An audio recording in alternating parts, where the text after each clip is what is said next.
Apple has finally introduced their VR, AR, or mixed reality headset, and I have a few things to say about it. Hello and welcome to Praxi Prax. Please don't mind my messy hair and the location where I am. I'm currently on vacation, on a very long, much deserved vacation. But then again, I just saw WWDC 2023 last night. I'm currently in India, so I saw it in the middle of the night. And I was super excited to hear all their releases, software releases and updates. And when Apple finally said that one more thing, I knew what was coming, and they introduced their Vision Pro device. There's a reason why I'm saying it as a device and not as a headset or a virtual reality goggles anymore. And there is a very good reason for it. Now, before I go into that, I would really like to address a few things which I have already seen popping up in all the YouTubers' reviews. So let's get started. Now, the first question that has been raised by several YouTubers is, what exactly is this device? Who is it targeted for? Now, to make it very clear, Apple did call this device as a spatial personal computer. So that's as simple as it is. It's a spatial PC.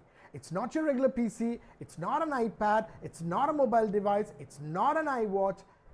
It's a spatial PC. Now, what this means is Apple has once again went ahead and created its own category of device. Now, rest assured, there will be a plethora of copycat devices launching within the next few months even. But then again, Apple does what Apple does, and Apple does it better than everyone else.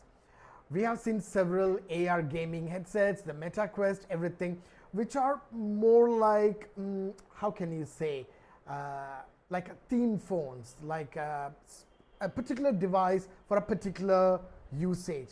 However, this Vision Pro is not such a device. It's not just for augmented reality. It's not just for gaming. It's not just for social interaction. It's a PC. It's a PC you use spatially, as simple as it is. Now, when you look at it from that perspective, this question of what category this device falls into becomes very clear. It's a personal computer which has not been done so far by anyone. So it's a new way of interacting with a personal computer. That's what this device is. Now, the next biggest concern everyone raised was it only has a 2-hour battery. A 2 hours battery is something which I once used to have on a Windows gaming PC. When I'm running games on full performance, it hardly runs for 2 hours. So it's nothing new for me. My question for that would be, is there an option to connect it to a power socket so that you can have a seamless, continuous experience without having to shut it down, swap a battery, or take the battery, charge it, and then put it back again? Is there an option for that? If Apple introduces that option along with that portable battery, that would be very helpful, because as you all know, there are movies which are more than 2 hours long these days. So even if you want to watch just a movie for 2 hours, yeah, that's going to be a bit tight. So that's where my battery concerns come. But apart from that, the entirety of the presentation showed some amazing capabilities, which in Apple's words, I would term as magical. The movie that the entire presentation reminded me of was Minority Report. Apple was the last to come probably to the AR, VR race, but as always, they came to this with style. Now, the only thing that we have to wait and see is, can they keep up with what they have promised? Now, that we can only wait and see. Now, the biggest concern among everyone so far is its price. It's priced at $3,499 US, which is quite steep if you think of it as an AR headset or a VR headset or even as a mixed reality headset, which it is not. This is similar to one of Apple's laptops, iMacs or Mac Pros, MacBook Pros. Consider it like a computer because that's what Apple is marketing this as. It's a spatial personal computer. So for a computer to have this kind of facility, including spatial audio, including eye tracking, including spatial recognition, including the ability to take 3D photographs and record things, when you look at it from that perspective, this price starts to seem a little bit reasonable. I'm still not justifying the high price tag for a first time product. This is the first generation. But as we all know, it doesn't matter whether an Apple product is first generation or 10th generation. Apple starts with a solid base. So they can price it higher because then they can go ahead and release a lower end version by taking out a few features. That is definitely going to happen.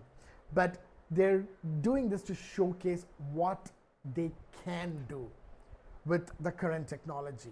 Now the 2-hour battery, give it a couple of years. I'm pretty sure the next iteration or something that comes up will have a 4-hour, 8-hour battery, or you can plug it straight into the outlet while you want to and then just take it along with you when you want to move. All that facility is there. So do not review a product which is yet to be released purely based on its price, especially when it's coming from a brand like Apple. Now, I have also heard a lot of reviewers talking about, is this going to replace the iPhone? Is the iPhone going to become obsolete? Is this going to be the one device? No. Apple did not introduce this as an iPhone replacement, nor as a mobile communication device. Remember, a phone is a phone is a phone. Right now, we're at a stage where the devices are all not merged into one, but it's being kept separate. Well, from a business perspective, why would they want to do that? Think, people, think. They still will have iPhone. Even when the entire world has merged into a single contact lens based spatial PC, they will still be selling a phone. So it's all about the business and all about the money generated by various products. So the iPhone is not going to become obsolete. This product is not going to replace anything. This product is not a replacement for another product line. This in itself is a new category. We don't know. Apple might come up with many new products in the same spatial PC space on varying levels for specific users. Something might come out for gaming, spatial gaming PC, spatial workhorse PC. You never know. But this is the first step towards a new product category, and I can rest assure you a lot of other brands and companies will follow suit with Apple, just as they did with the iPhone, just as they did with the iPod, just as they did with the Apple Watch, just as they continue to do with the MacBooks. This is what's going to happen. I can't wait to see when this product launches and I see all the reviews and ogling for not getting my hands on one sooner.